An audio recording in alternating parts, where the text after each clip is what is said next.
సర్వాధికారియు నిరంతర స్తోత్రార్హుడు యేసుక్రీస్తు ప్రభు వారి ప్రశస్త నామంలో ఉదయకాలపు వర్తమానాల కొరకు ఎదురు చూస్తున్న మీ అందరికీ ఇమాన్యుయల్ మినిస్ట్రీస్ తరపున మా శుభాభివందనాలు తెలియచేస్తున్నాను. క్రీస్తునందు మాకు అత్యంత ప్రియమైన దైవజనమ, ఎలా ఉన్నారు? కుటుంబంలో అందరూ క్షేమంగానే ఉన్నారు కదూ? కలవరపడకండి. ఎప్పటికీ అన్నిటికీ నీవు క్షేమంగానే ఉంటావు, మనం క్షేమంగానే ఉంటాం. కారణం, క్షేమానికి ఆధారుడైన దేవుణ్ణే మనం ఆశ్రయించాం. ఆ దేవుడు నీకు క్షేమం ఇవ్వక ఇంకెవరికి క్షేమం ఇస్తాడు చెప్పు? ఏ రోజుకైనా నీ బ్రతుకు దినములన్నిట కృపా క్షేమములే నిన్ను వెంబడించునుగాక. ఆమేన్. మంచిది. కొన్ని ప్రాముఖ్యమైన ప్రకటనలు. ఈరోజు రాజమండ్రి దగ్గర కడియం వస్తూ ఉన్నాను. మే నెల 26వ తారీఖు సోమవారం, 27వ తారీఖు మంగళవారం కైకులూరు వస్తున్నాను. 29వ తారీఖు ఏలూరు దగ్గర దుగ్గిరాల అనే ప్రాంతానికి వస్తూ ఉన్నాను. ఆయా ప్రాంతాల్లో లైవ్ చూసే బిడ్డలు మీరు అందరూ అవకాశం చేసుకొని ఆ స్థలాలకు వచ్చి వాక్యం విని బలపడగలరని ప్రేమతో తెలియచేస్తూ, అన్నిటికంటే ముఖ్యంగా 30వ తారీఖు 31వ తారీఖు యూత్ కాన్ఫరెన్స్ ఉంది. ఒక దర్శన ప్రకారం ఈ యూత్ కాన్ఫరెన్స్ ఏర్పాటు చేశాం. క్రైస్తవ కుటుంబాల్లో యవన బిడ్డలు ఈ తరపు యోసేపులాగా వాళ్ళు బ్రతకాలని, అదే సమయంలో రాజ్యాలను శాసించే అధికారులుగా గొప్పవారిగా మన బిడ్డలు నిలవబడాలని ఓ దర్శన ప్రకారం స్కూల్స్ ప్రారంభించక ముందే, కాలేజెస్ స్టార్ట్ కాక ముందే ఇవి ఏర్పాటు చేశాం. వాళ్ళని చక్కగా మోటివేట్ చేసి పంపించాలనే ఆశతో యూత్ కాన్ఫరెన్స్ ఏర్పాటు చేశాం. మీ యవన బిడ్డలందరినీ పంపించండి. మీరు ఎరిగిన యవనస్తులందరికీ ఈ విషయం తెలియచేయండి. ఈ 2 దినాల్లో 30వ తారీఖు 31వ తారీఖు మందిరంలో ఉండాలనుకున్న వారు ఉండొచ్చు. మందిరంలోనే భోజన వసతి, ఆశ్రయం కూడా మందిరంలోనే ఉంటుంది. రిజిస్ట్రేషన్ చేయించుకోండి. మీ యవన బిడ్డలందరినీ యవనస్తుల సదస్సుకు పంపించాలని ప్రేమతో మీ అందరికీ మనవి చేస్తూ ఆహ్వానిస్తూ ఉన్నాను. మంచిది. ఈ ఉదయకాల సమయమందు ఒక దివ్యమైన సందేశం. లోకంలో మనం బ్రతుకుతున్న దినాల్లో మనం సంతోషం, క్షేమాన్ని అనుభవించిన దినాలు ఉంటాయి. అదే సమయంలో దుఃఖాన్ని అనుభవించిన దినాలు ఉంటాయి. పగలు రాత్రి ఉన్నట్లుగా సంతోషం, దుఃఖం కలగలుపుగలిగిన దినాలు భూమి మీద మనం తప్పకుండా అనుభవిస్తూ ఉంటాం. అయితే సమస్యల వలయంలో చిక్కుకున్నప్పుడు మనుషులుగా మన గుండెల్లో బాధ, ఎవరెవరికో చెప్పుకోవాలి, ఎవరెవరితోనూ పంచుకోవాలి అని మనం ఆరాటపడతాం, ప్రాకులాడతాం. ఈ దినం నీ గుండె చప్పుడు ఎవరికి వినిపిస్తే మంచిది? నీ కన్నీరు కానీ, నీ ఆక్రందన కానీ, నీ ప్రసవేదన కానీ, నువ్వు ఏడ్చేది కానీ ఎక్కడ ఏడిస్తే మంచిది? పరిశుద్ధ గ్రంథమైన బైబిల్లో నుండి ఓ దివ్యమైన మాట. ఆదికాండం 43వ అధ్యాయం 30వ వచనం ఒకసారి చూడండి. అప్పుడు తన తమ్ముని మీద యోసేపునకు ప్రేమ పొర్లుకొని వచ్చెను గనుక అతడు త్వరపడి ఏడ్చుటకు చోటు వెదికి లోపల గదిలోనికి వెళ్ళి అక్కడ ఏడ్చెను. వినరా? అతడు ఏడ్చుటకు చోటు వెదికి లోపల గదిలోనికి వెళ్ళి అక్కడ ఏడ్చాను. యోసేపుకు ఇక్కడ దుఃఖం, గుండెల నిండా దుఃఖం ఉంది. ఏంటి? తన అన్నలందరూ దాసులుగా తన ఎదుట సాగిలి పడుతున్నారు. పిడికిడి మెతుకుల కోసం అల్లాడిపోతున్నారు. తానేమో సమృద్ధిని అనుభవించారు, తన అన్నలు, తన కుటుంబీకులు, తన తమ్ముడు కరువుతో అల్లాడిపోతున్నారు. ఏడవాలని ఎంతో దుఃఖం ఉంది. చుట్టూతో మనుషులు ఉన్నారు. వాళ్ళు ఎదుట ఏడవకుండా ఏడ్చుటకు చోటు వెతికి లోపల గదిలోనికి వెళ్ళి అక్కడ ఏడ్చాడు. యోసేపు ఎక్కడ పడితే అక్కడ ఏడవల. ఎక్కడ ఏడ్చాడు? ఏడవటానికి ఒక చోటు ఉందట. ఏడవటానికి ఒక చోటును ప్రత్యేకంగా ఏర్పరచుకున్నాడట. అక్కడికి వెళ్ళి అక్కడికి వెళ్ళి ఏడ్చినట్లుగా లేఖనాల్లో రాయబడి. దైవజనమ, మన ఇంట్లో కూడా విన్నారా? ఏడ్చుటకు చోటు వెతికి ఏడ్చే చోట ఏడ్చాడట. ఎక్కడ ఏడవాలి మనం? దేవుని సన్నిధిలో తప్ప, దేవుని పాద సన్నిధిలో తప్ప క్రైస్తవుడు ఏడవలసిన చోటు అంతకు మించి ఏముంది? దైవజనమ, నీ గుండెల్లో ఉన్న బాధ, నీ గుండె చప్పుడు దేవుని దగ్గర తప్ప, దేవుని సన్నిధిలో తప్ప వాళ్ళకి వీళ్ళకి చెప్పుకొని కుటుంబాన్ని అభాసుపాలు చేసుకో. యోసేపు జీవితంలో ఏడ్చుటకు ఒక చోటు ఉంది. తమ్ముడు, చెల్లి, మీ ఇంట్లో మీరు ప్రార్థన చేసుకోవటానికంటూ ఓ ప్రత్యేకమైన చోటు ఉందా? ఓకే, చిన్న చిన్న గదులైతే, అద్దెల్లోనైతే నో ప్రాబ్లం. దేవుడు మిమ్మల్ని ఆశీర్వదిస్తే తప్పకుండా ప్రార్థన చేసుకోవటానికంటూ ఒక గదిని తప్పకుండా కేటాయించుకుంది. ఆమేన్. ఏ గది? ఇల్లు కట్టుకునేటప్పుడు వంటగది, లివింగ్ రూమ్, బెడ్రూమ్, వాష్రూమ్ కదా, డైనింగ్ హాల్, ఇలా అన్నిటికీ గదులు ఏర్పరచుకుంటారు కదా. క్రైస్తవులుగా మన జీవితంలో ప్రార్థనకంటూ ఒక గదిని ఏర్పాటు చేసుకోవటం, అది ఒక దీవెనకరమైనటువంటి అనుభవం. ఆ ప్రార్థన గదే నువ్వు ఏడ్చే చోటు అయి ఉండాలి. ఆమేన్. యోసేపు ఏడ్చుటకు చోటు వెతికి అక్కడే ఏడ్చాడు, గదిలోనికి వెళ్ళి. అంటే యోసేపు ఏడ్చే చోటు ఒక ప్రత్యేకమైన చోటు ఉంది.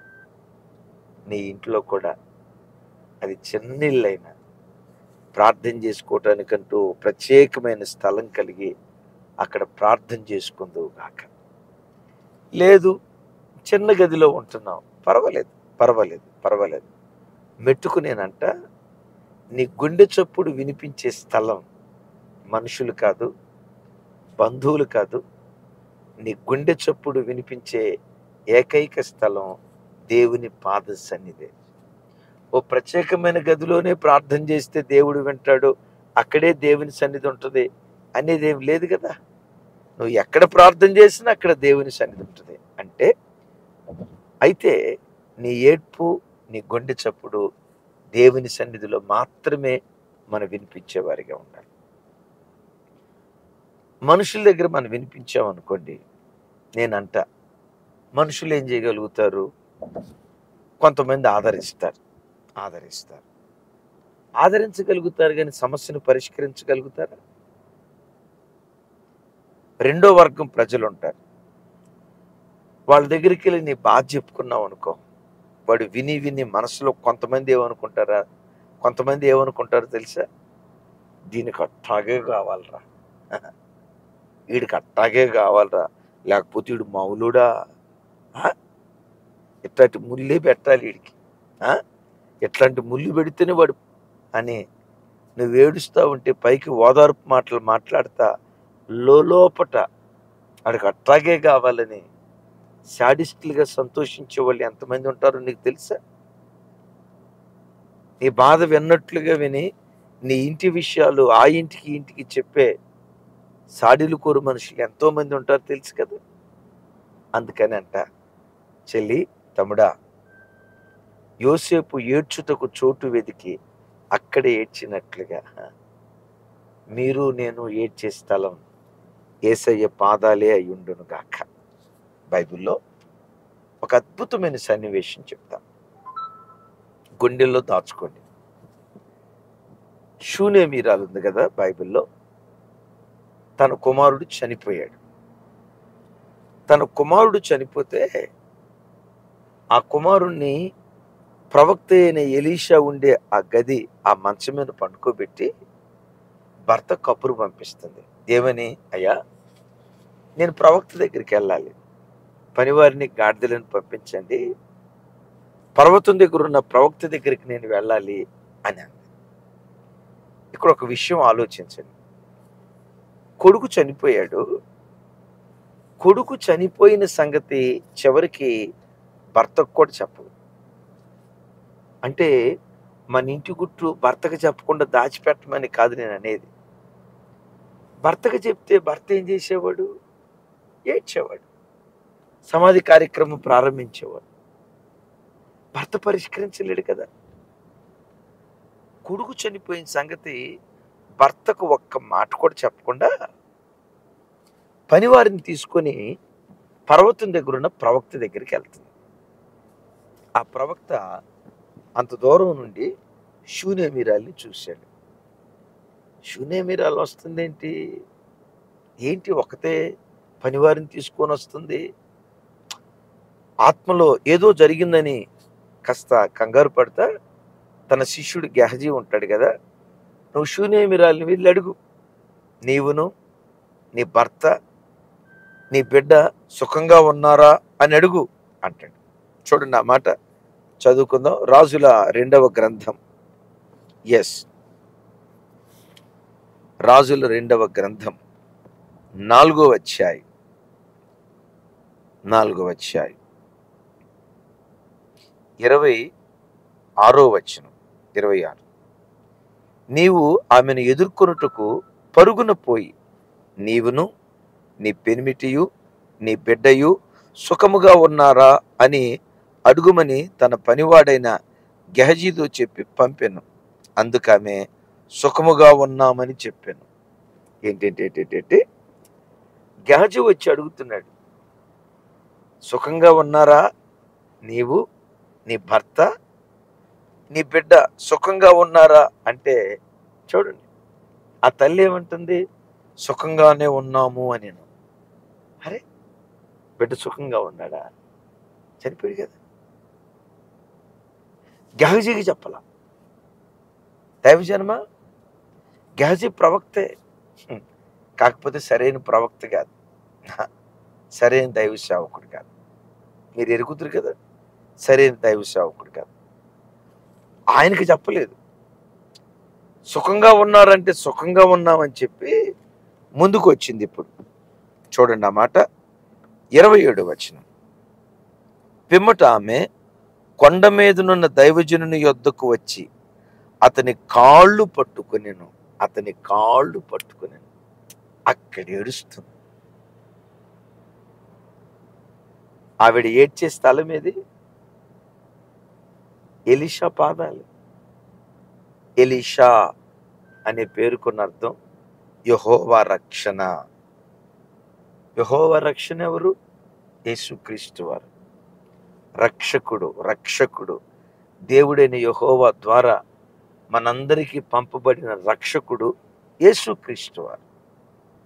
ఎలీషా పాదాల దగ్గర ఏడ్చినట్లుగా దైవజన్మ మీరు నేను పరమ ఎలీషాగా పిలువబడుతున్న యేసుక్రీస్తు వారి పాదాల చెంత నీ గుండె చప్పుడు విప్పేవాడిగా ఉండాలి. అది యేసయ్య పాదాలే నువ్వు ఏడ్చే స్థలం.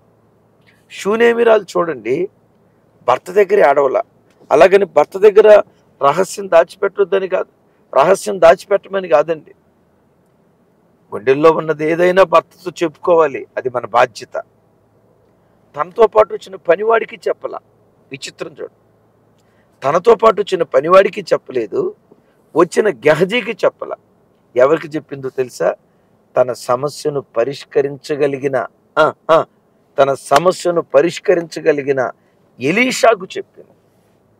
నీ సమస్యను పరిష్కరించగలిగిన పరమ ఎలీషా నీ ఆరాధ్య దైవం ప్రభు అయిన యేసుక్రీస్తు. ఎలీషా ప్రవక్త పాదాల మీద పడినట్లుగా దైవజన్మ యేసయ్య పాదాల మీద పడు. అదే నీ వెయిట్ చేసే స్థలం. దేవుని సన్నిధే నువ్వు కన్నీళ్లు కార్చే స్థలం. అక్కడేడు. ఎంత ఏడుస్తావో అంతేడు. ఎంతసేపు ఏడుస్తావో అంతసేపు ఏడు. ఎంతగా గుండెలు బాదుకుంటావో, రొమ్ము కొట్టుకుంటూ అంగలారుస్తావో అక్కడ అంగలార్చు. ఎలీషా పాదాలు పట్టుకొని ఏడవటాన్ని బట్టి ఏం జరిగిందో తెలుసా? మరణం జీవంగా మార్చబడింది. ఆమేన్. చెప్పాలి. ఆమేన్. మరణం జీవంగా మార్చబడింది. దైవజనమా, నీ ఇంట్లో ఒక షూనేమిరాల జీవితంలోనే కాదు, మీరు ఎరుగుదురు కదా, బైబిల్లో ఒక స్త్రీ ఎప్పుడు చూసినా తానుండే ఒక స్థలం ఏదో తెలుసా? యేసయ్య పాదాలు. ఆ స్త్రీని బైబిల్లో ఎక్కడ చూసినా యేసయ్య పాదాల దగ్గరే ఉన్నట్లు చూస్తాం. ఎవరు చెప్పండి? కింద కామెంట్ బాక్స్లో రాయండి. ఎవరో తెలుసా? మరియా. అదే మరియా మార్తలు అంటారు చూసారా? మరియని ఎప్పుడు చూసినా యేసయ్య పాదాల దగ్గర కూర్చొని బోధ వింటుంది. లాజరు చనిపోతే యేసయ్య పాదాల మీద పడి ఏడుస్తుంది. విన్నారా? యేసయ్య పాదాల మీద పడి ఏడిస్తే చచ్చిన లాజరును బ్రతికించాడు. మరణం జీవంగా మార్చబడింది. తమ్ముడు, చెల్లి, నీ ఇంట్లో ఏ మరణం ఏలుబడి చేస్తుంది? పాపమనే మరణం ఏలుబడి చేస్తుందా? భర్త తాగుబోతాడా? చెల్లి, భర్త ఎక్కడో అక్రమ సంబంధంలో చిక్కున్నాడా? కడుపును పుట్టిన పిల్లలు ఎక్కడో దారి తప్పుతున్నట్లుగా ఆత్మలో గ్రహించి వేదన పడుతున్నావా? శుభవార్త, బాధపడకు. నీ గుండె చప్పుడు విప్పే స్థలం ఉంది కదా, అదే నీ ప్రార్థన కదే. నీ గుండె చప్పుడు విప్పే స్థలం ఉంది కదా, అదే యేసయ్య పాదాలు. ఆయన పాదాలు పట్టుకొని ఏడు. ఎంత ఏడుస్తావో అంతేడు. ఒకరోజు వస్తుంది, పాపం అనే మరణాన్ని యేసు నామం పేరిట దేవుడు జీవంగా మార్చునుగాక. లాజరును బ్రతికించిన దేవుడు నీ ఇంటిలో ఉన్న పాపపు బంధకాలను తెంచి ఆ మరణాన్ని జీవంగా దేవుడు మార్చునుగాక. ఒకవేళ ఆర్థిక సమస్యలు, శరీరంలో ఉన్న అనారోగ్యం, చుట్టూతో అలుముకున్న సమస్యలు, నువ్వు చస్తే మంచిది. ఎందుకు నువ్వు బ్రతుకున్నావు? చావే నీకు శరణ్యం. ఈ సమస్యలో నుంచి నువ్వు బయటికి రాలేవు. చావు అనే కొన్ని సమస్యలు నేను మరణం వైపు తీసుకెళ్తున్నాయా? కొన్ని సమస్యలు చావే దీనికి పరిష్కారం, ఇంతకు మించి ఇంకొక మార్గం లేదని ఆ సమస్యలను నీ గుండెల్లో భయాన్ని పుట్టిస్తున్నాయా? తమ్ముడు, చెల్లి, యేసయ్య చావటానికి నిన్ను పుట్టించలా, సాక్షి బిడ్డగా నిలవబెట్టడానికి దేవుడు నిన్ను పుట్టించాడు. మరణానికి అప్పగించడానికి, మరణపు దూత చేతులకు అప్పగించడానికి దేవుడు నిన్ను పుట్టించలా, దేవదూతల చేతులు నిన్ను కాపాడటానికి దేవుడు నిన్ను పుట్టించాడు. విన్నారా? జీవితకాలం అంతా నా కర్మ, ఇది నా శాపమని దుఃఖాన్ని అనుభవిస్తూ బ్రతకటానికి దేవుడు నిన్ను పుట్టించలా. యేసును ఆరాధించే ఆయన బిడ్డగా బ్రతుకుతున్న నీ జీవితంలో నీ బ్రతుకు దినములన్నిట కృపాక్షేమాలే వెంబడించడానికి దేవుడు నిన్ను పుట్టించాడు. చావు దేనికి పరిష్కారం కాదు. శుభవార్త, నీ చుట్టూతో ఉన్న పరిస్థితులు చావరా, ఇంకెందుకు బ్రతికున్నావు? చావమ్మా, ఎందుకు నువ్వు బ్రతికున్నావు? నువ్వు ఎంత ఏడ్చినా నీ బ్రతికింతేలేని కొన్ని పరిస్థితులు మరణం వైపు నువ్వు నడిపిస్తున్నాయా? కలవరపడకు. నువ్వు ఏడవలసిన స్థలం ఒకటి ఉంది. ఏది చెప్పండి? దేవుని సన్నిధి. ఎలీషా ప్రవక్త కాళ్ళు పట్టుకున్నట్లుగా పరమ ఎలీషాగా పిలువబడుతున్న యేసయ్య కాళ్ళు పట్టుకుని ఆయన సన్నిధిలో ఏడు. అద్భుతం. ఏది నువ్వు చావు అని, ఏ సమస్య చావు వైపు నేను తీసుకెళ్తుందో ఆ మరణాన్ని దేవుడు జీవంగా మార్చునుగాక. నీ మరణ బంధకాలు తెంచునుగాక. ఒకరోజు ఒక తల్లి మన మందిరానికి వచ్చే తల్లి క్రిస్టమస్ దినాన్ని వచ్చింది. వచ్చి ఆ తల్లి మాట్లాడిన మాట, అయ్యా, నా బ్రతుకులో చాలా సమస్యలు చిక్కున్నాను. నిన్న రాత్రి అనుకున్నా, నేను రాత్రి అనుకున్నా చచ్చిపోదామని. టాబ్లెట్లు కూడా తెచ్చుకున్నా. గుప్పెడు టాబ్లెట్లు ఇంట్లో పెట్టుకున్నాను.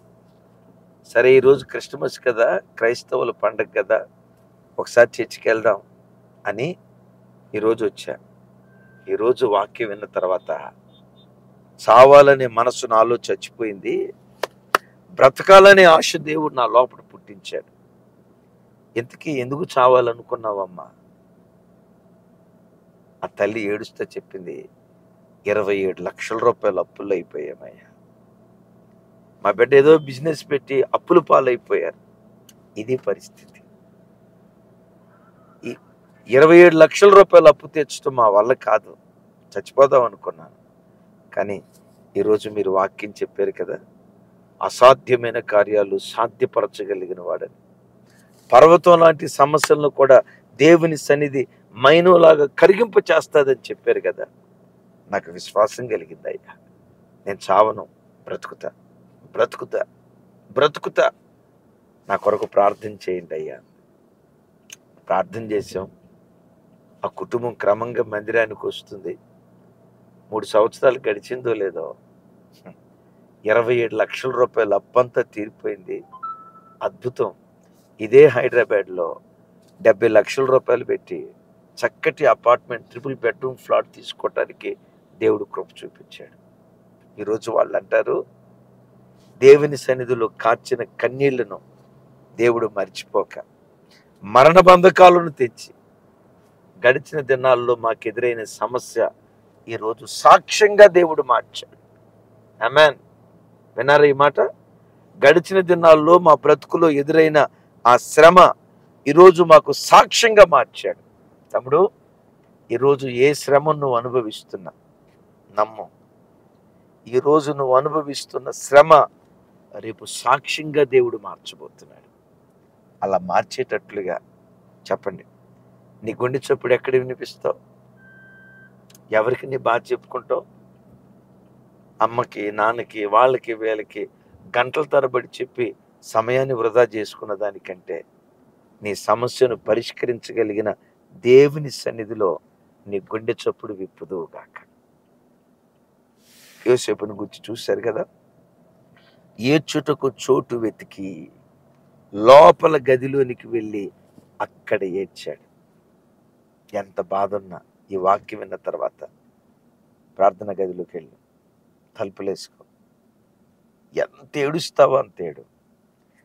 నీవు కార్చిన ప్రతి కన్నీటి చుక్క, కార్చిన ప్రతి కన్నీటి చుక్కలో నుండి ఆశీర్వాదపు ప్రభంజనాన్ని దేవుడు పుట్టిస్తాడు. అట్టి కృప నీకు, నీ పిల్లలకు, నీ పిల్లల పిల్లలకు దయగల దేవుడు అనుగ్రహించును గాక. చిన్న ప్రార్థన చేస్తాను. కళ్ళు మూసుకుంటారా? తండ్రి, ఈ వాక్యం విన్న ప్రతి బిడ్డ కొరకు ప్రార్థిస్తున్నాను. యోసేపు ప్రార్థించడానికి, ఏడవటానికి చోటు వెతికినట్లుగా, అవును, మేము ఏడవలసిన స్థలం మీ పాదాలే కదయ్యా. ఈ వాక్యం విన్న ప్రతి బిడ్డ మీ పాదాల చెంత చేరి మరియలాగా, హిజ్కియాలాగా, షూనేమీరాలాగా, పరమ ఎలీషాగా పిలువబడుతున్న మీ పాదాలు పట్టుకొని ఏడ్చే కృప మాకు దయచేయండి అయ్యా. ఈ వాక్యం విన్న బిడ్డల్లో ఎవరు ఏ సమస్యతో ఏడుస్తున్నారో ఆ బిడ్డల అంగలార్పు నాట్యంగా మార్చబడును గాక. వాళ్ళ గుండె చప్పుడు మీరు వినండయ్యా. కొన్ని సమస్యలు తాళలేక చావాలని కోరుకొని చస్తే బాగుండు, చస్తే బాగుండని వాళ్ళ బ్రతుకును నిందించుకుంటున్న వ్యక్తులు కొంతమంది ఉన్నారయ్యా. యేసు నామం పేరిట వారి మెడల మీద వ్రేలాడుతున్న మరణపు ఉరులు యేసు నామం పేరిట తెంచబడును గాక. ఆ మరణ బంధకాలు మీరు తెంచుదురుగాక. మా ప్రార్థన మీరు ఆలకించుదురుగాక. మీరు ఈ విజ్ఞాపన విన్నందుకు స్తోత్రాలు. ప్రతి చెల్లి కన్నీటిని, ప్రతి తమ్ముడు తల్లి కన్నీటిని మీరు తుడిచినందుకు స్తోత్రాలు. ఈరోజు అనుభవిస్తున్న శ్రమ రేపు సాక్ష్యంగా మీరు మార్చబోతున్నందుకు స్తోత్రాలు.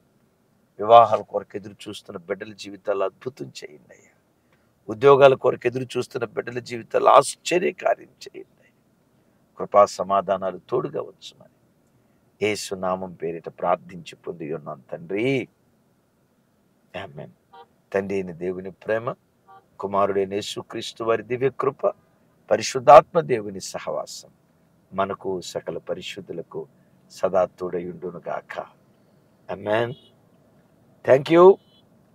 మరొకసారి 30-31 తారీఖుల్లో మెగా యూత్ కాన్ఫరెన్స్ యవన బిడ్డలందరినీ పంపించండి. కృపా సమాధానాలు మన అందరికీ తోడుగా ఉండును గాక.